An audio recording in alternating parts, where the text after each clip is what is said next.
Thanks for being here. Subscribe to Cheating Stories Best, so you don't miss new stories. Did the wife decide to secretly cheat on her husband with a childhood friend? Today we have a story with just such a plot.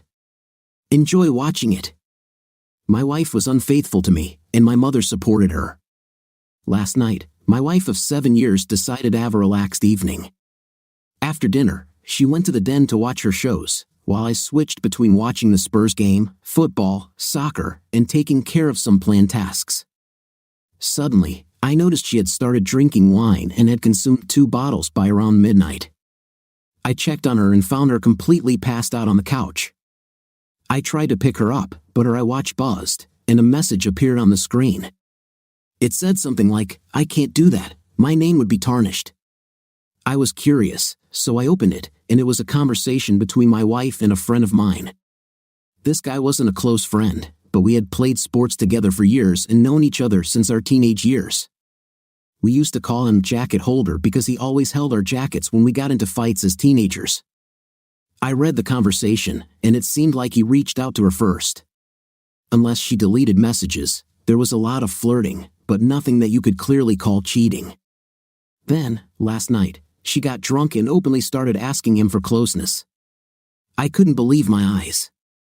She said things like she had always wanted him, no one would find out, and she was good at keeping secrets.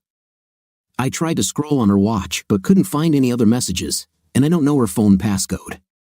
I put her in bed and sat in the kitchen in shock until I fell asleep. I woke up for work at around 5:30, but when I tried to get in my work van, I couldn't bring myself to do it. I went back inside, grabbed a half-empty bottle of drink mixed with medications, and went for a walk along the disused railway line near our home. We live near a lot of woodland, and I've walked about half the length of it. Now, I'm sitting under a railway bridge, feeling furious. So, what should I do? I don't want to talk to her.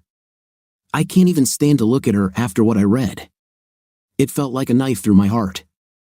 I feel like all the love I have for her has vanished. I want to cut off all contact with her. If I could, I'd never speak to her again. The part where she said she was good at keeping secrets really got to me. Who even is she? It's a matter of how far I'm willing to go with this. To be honest, I don't care. I'm just done. I've never felt so betrayed and disgusted in my life. The thing is, I've invested so much in her, not just as a partner, but as a person. I loved her deeply and believed that her personality, and by extension, mine, reflected that of good people. Discovering she's deceitful makes me feel like a terrible person. I feel worse than I did yesterday. The best way to describe it is if someone you looked up to, learned from, and respected turned out to be a terrible person.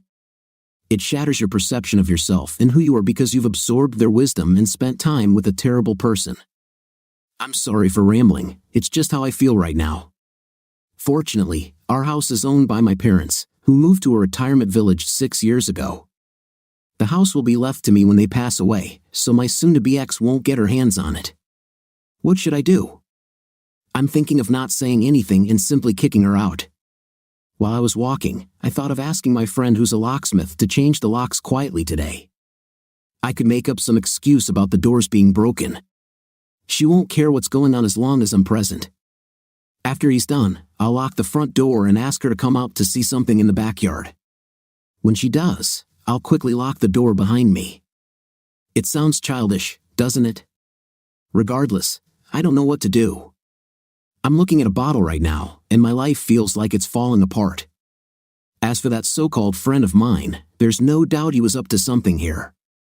I'll confront him soon, not physically, but by exposing his actions. On Wednesday, October 28th, after writing my post and being in a complete mess, 2 dog walkers approached me, clearly concerned. I shared everything with them, and one of them advised me not to drink, as it would only make things worse. I have to thank her for that, as I was on a destructive path at that point. I threw the vodka away, reached out to a friend, and he offered to let me stay at his place to calm down. He was at work but told me where the spare key was.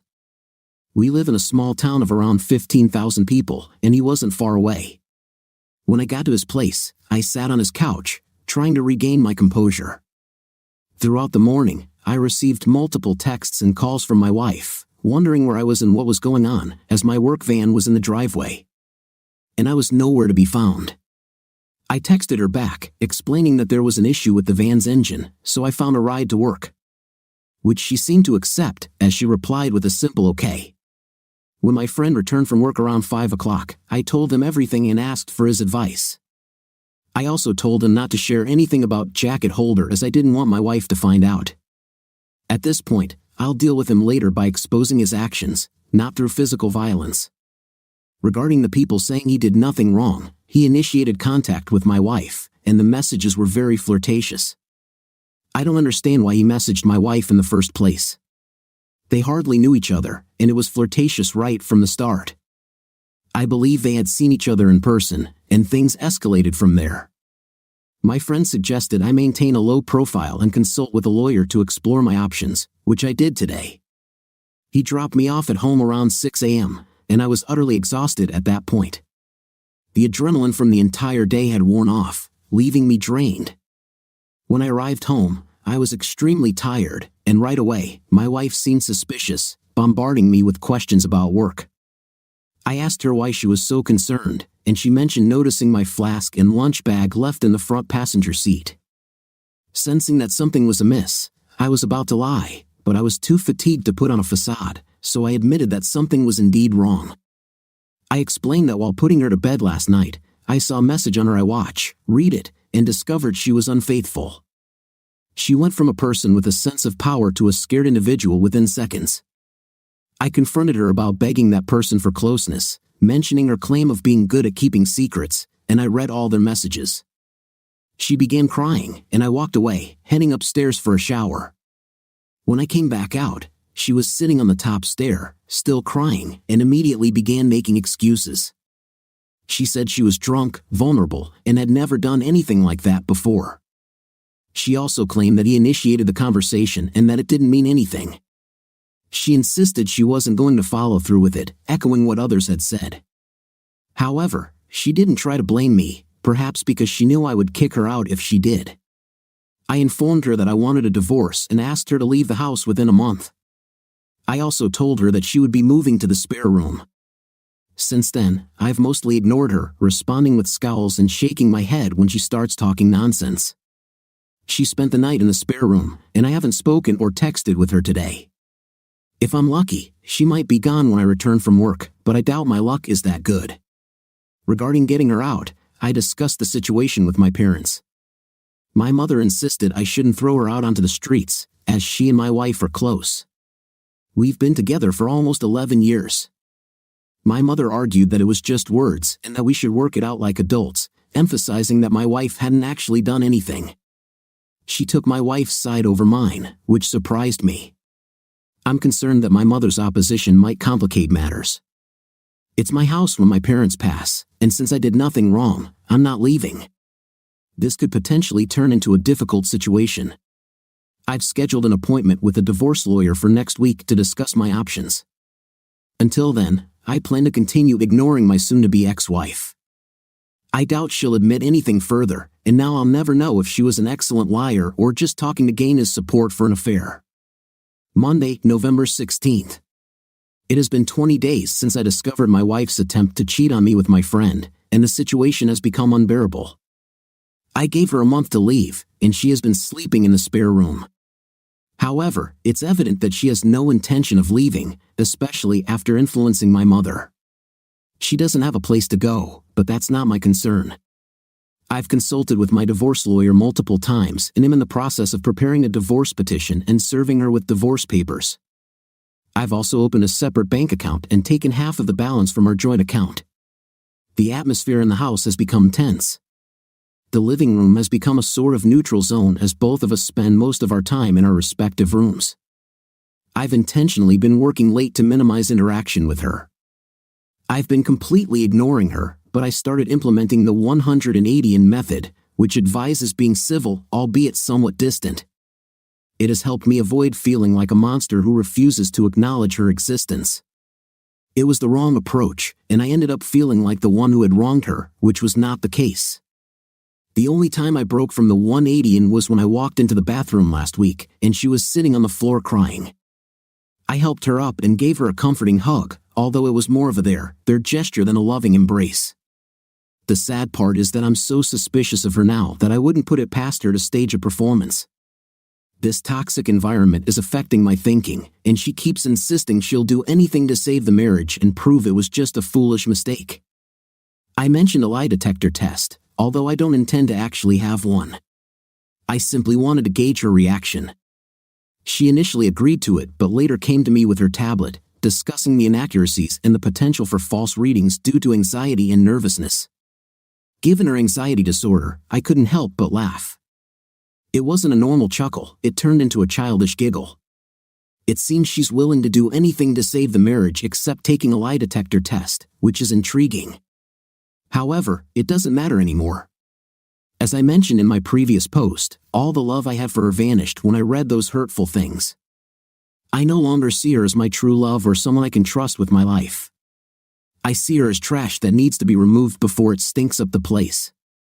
After I exposed Jacket Holder to our friend group a few weeks ago, he has been a topic of conversation. It's safe to say he's lost all his friends among us and has been completely isolated. I attempted to contact him a few times, but he refused to answer and eventually blocked my number. I have no sympathy for that little rat. I hope it was worth it. I've had numerous conversations with my mother about this situation, and during a heated argument, I asked her why she was taking my wife's side. I wanted to know if there was something she wasn't telling me. Was she expecting us to live as roommates, pretending nothing happened? It seemed absurd to me. My mother explained that she has always seen my wife as the daughter she never had but always wanted.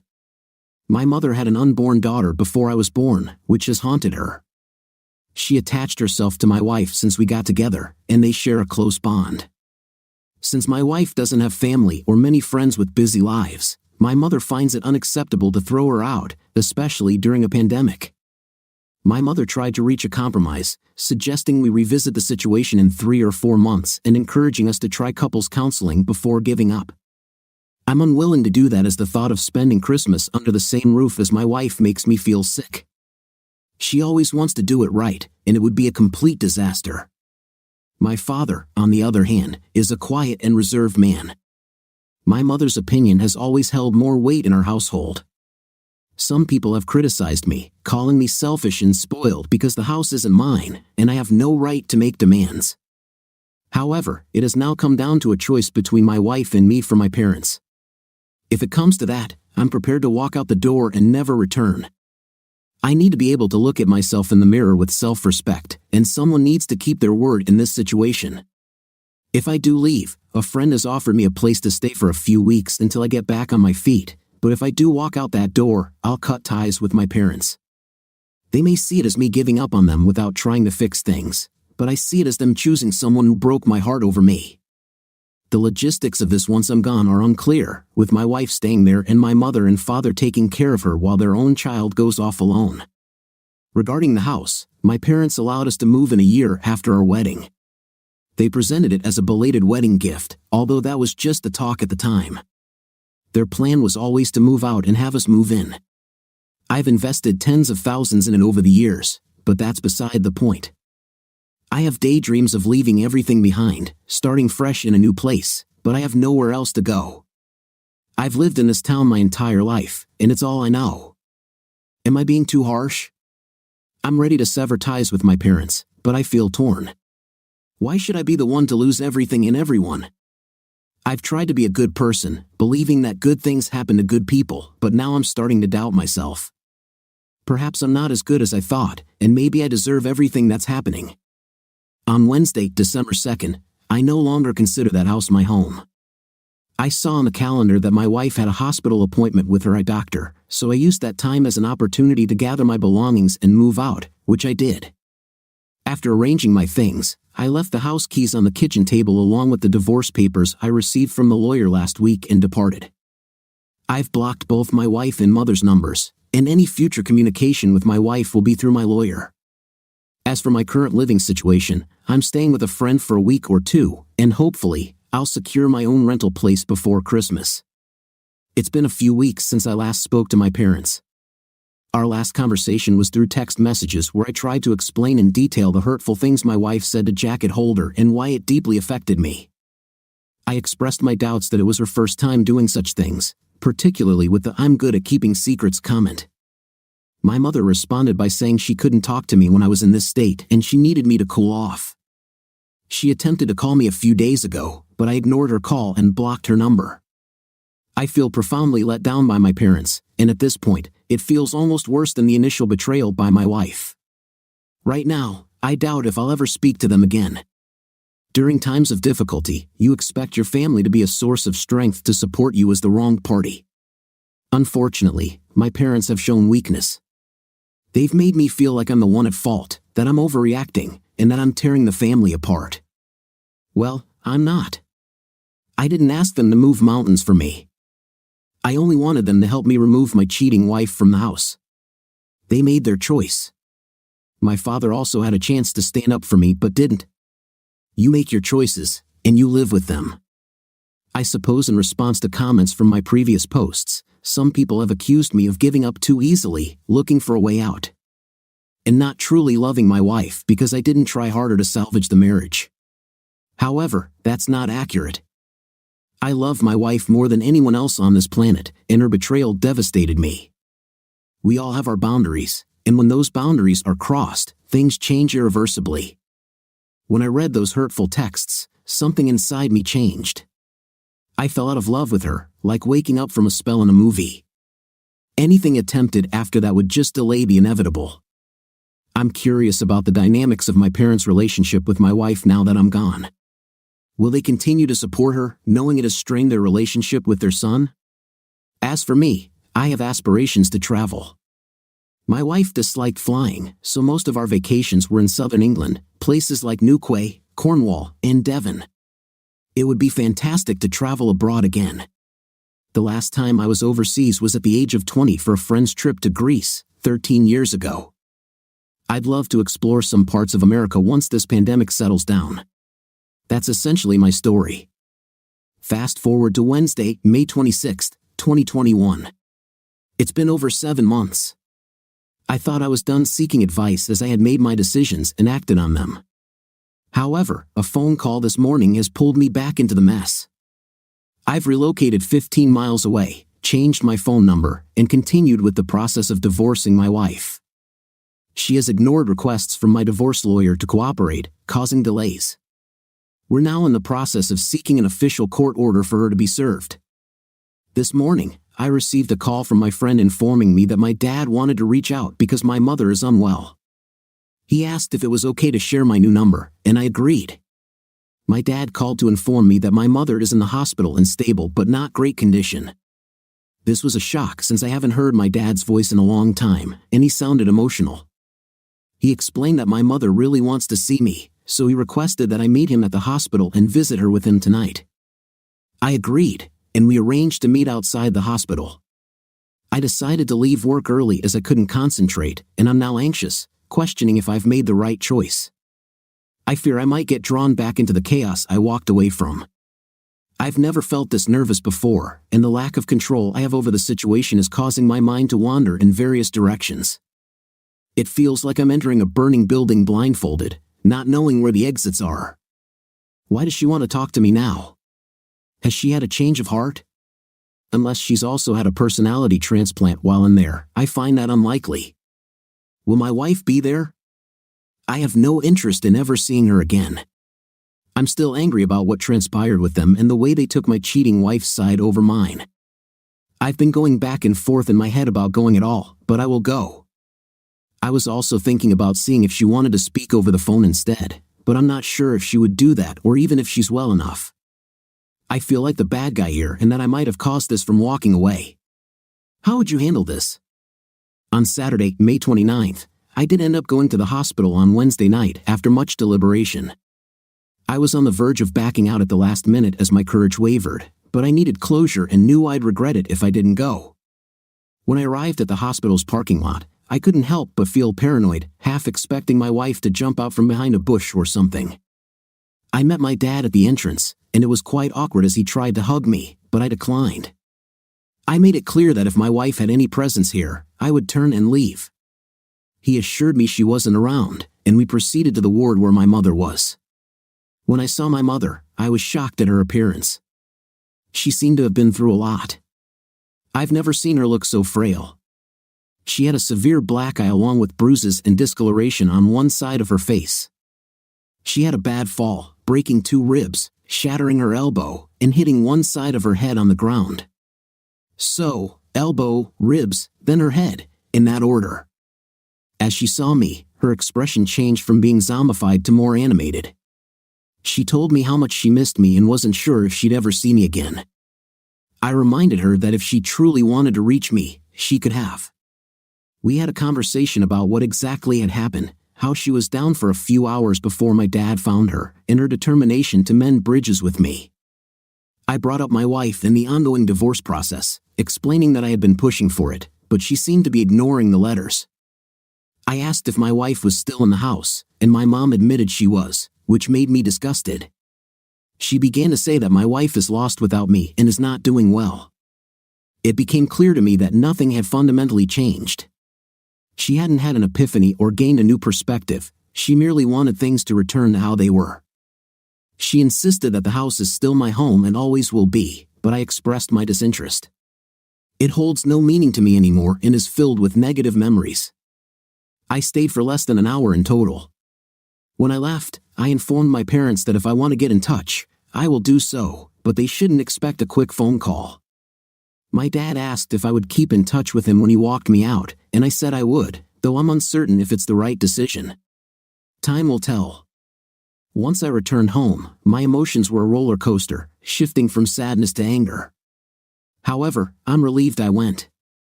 I couldn't help but think about my wife and what she once meant to me. The pain remains. When I reflect on the events of the past 7 months, it's hard to believe they're real.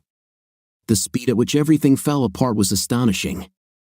Life moves quickly, especially when you're not paying attention, and I wasn't. It was pure luck that I discovered her attempted infidelity, just a cosmic coincidence. I never noticed the signs or connected the dots. I only saw something on her watch that shattered my life. Now I'm aware that it wasn't the only instance. I feel it deep in my heart.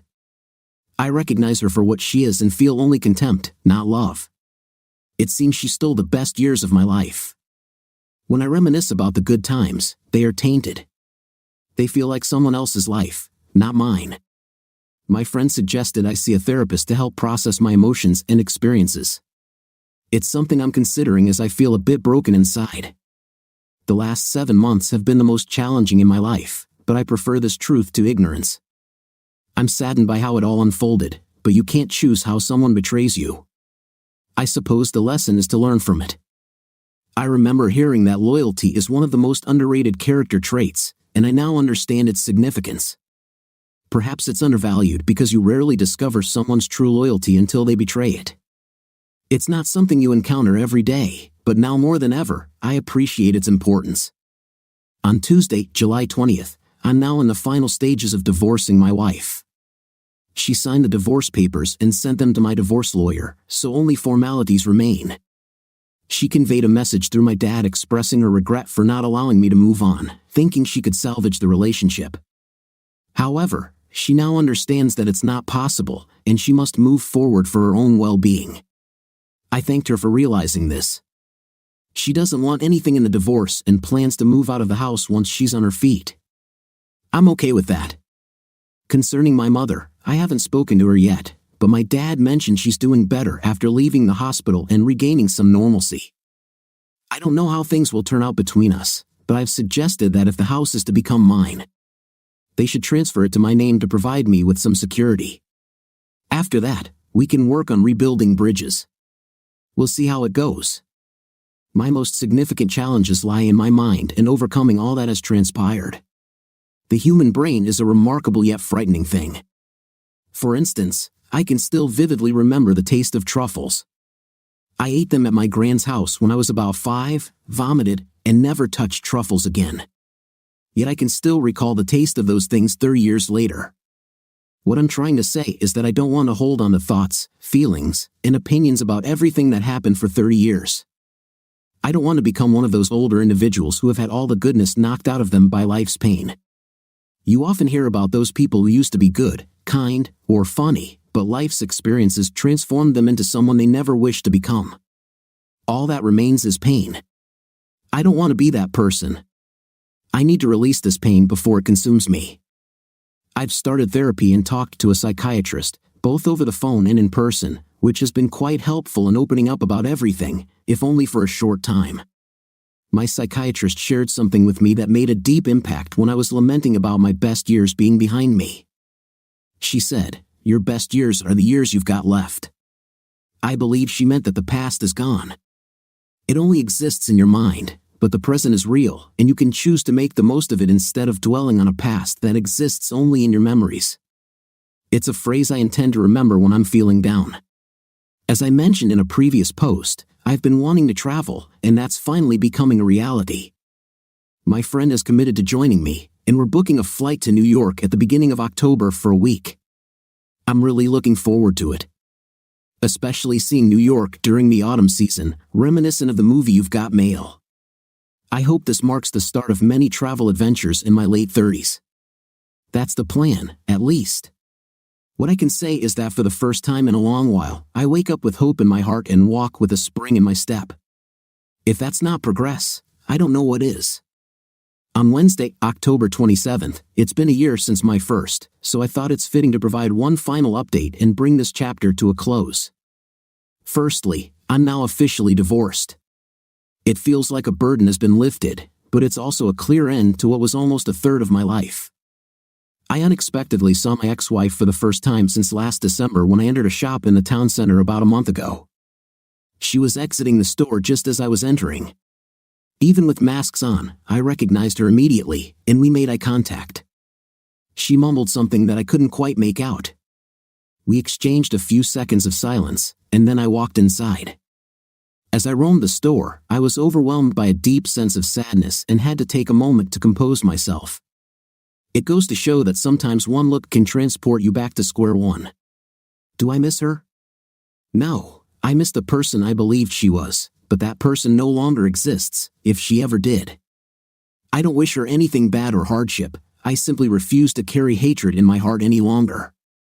It ultimately burdens only me. Regarding Heather, I also learned from a friend's girlfriend that a couple of years back, she was certain she saw my ex-wife outside a pub in the city being affectionate with another guy. She never mentioned it to me or my friend at the time because she wasn't entirely sure it was her and didn't want to interfere. I'm quite upset with her because having that information years ago would have saved me a lot of heartache. It's not definitive proof, but it would have allowed me to confirm whether she was out that night, and it could have spared me much pain. Now I understand why I've never really liked her. One of the reasons my friend and I decided to book a flight to New York in October, besides wanting to experience the city during autumn, was the anticipation that the travel ban between the USA and UK for fully vaccinated travelers would be lifted in September. Unfortunately, it was postponed until November 8th, putting our plans in limbo. Additionally, my friend can't take time off work until the new year, so if I decide to go, I'll have to go alone, even though we both wanted to go together. I'm leaning towards waiting until the new year to go with him, but I'll need to consider it more thoroughly. This pandemic consistently throws curveballs, so I can't complain or say I'm surprised. I'll get there one way or another. This is just the start of my journey. As for my parents, I've been struggling with apathy towards them, and I find it difficult to feel anything more. My father has attempted to rebuild our relationship, but I just don't care anymore. That may sound harsh, but it's the truth. In my previous post, I mentioned wanting them to transfer the house into my name, but I haven't pursued that. I believe it was just an expression of anger at the time, an attempt to assert dominance at the outset of our conversations, but now I truly don't care about that house. I'd rather live in the house from Nightmare on Elm Street than there. It wouldn't change anything anyway, it can't turn back time or erase the choices they made. It's just the sad consequence of those choices. To anyone considering forgiving a cheater, I implore you not to. You're chasing a lost cause. Don't be the person desperately trying to extinguish the fires ignited by your cheating partner while they happily relight them. After everything that's happened and after reading various infidelity support forums in the past year, I feel stronger than ever. Not cutting your losses leads to a world of pain. A relevant story to share: earlier this year, I had a frightening experience when I accidentally cut my trouser leg on a metal bin at work. I didn't realize it had caused a cut until I got home, and that night, I felt strange. I woke up at 2 a.m. with a pulsating leg, feeling extremely unwell, with double vision, dizziness, and fever chills. I suspected it might be sepsis, so I called an ambulance, but they told me it would take over 2 hours due to it being Friday night during COVID. My mind was racing as I hyperventilated. Strangely, the only thing that calmed me was accepting that I might die. After that, I stopped feeling afraid. I've been thinking about it lately, and it's similar to dealing with cheating and betrayal. You have to accept that it's over, it's gone. If someone can betray you so deeply, is it worth fighting a losing battle? Is it worth the pain? I don't think so. I understand everyone has their own situations, especially if there are kids involved, but some battles are futile. Accepting that it's over makes things clearer. That's my perspective. It's only after we've lost everything that we're free to do anything, as Tyler Durden said in Fight Club. It's funny, I haven't expressed my thoughts and feelings like this since high school. I work on roofs for a living, but this experience has brought out a side of me I'd forgotten. If anything good came from this mess, it's that I won't keep things bottled up anymore. Writing has been cathartic, and I'll continue to do it, even if it's just in a journal. There are moments in life when you can say things were on a knife's edge, and it could have gone either way. I shudder to think what could have happened if I didn't seek help or encountered those dog walkers. I could have ended up in a bad situation, drunk and angry. I'm just glad I made it through without causing harm to myself or others. Betrayal leads to intense and invasive thoughts. Being stabbed in the back by loved ones is a unique and emotionally overwhelming experience. I feel like a worse and stronger person after everything. What do you think of today's story? As for me, the story is quite interesting, in which there could have been more than one plot twist, but it happened as it happened. Write your opinion about the story in the comments. See you in the next video.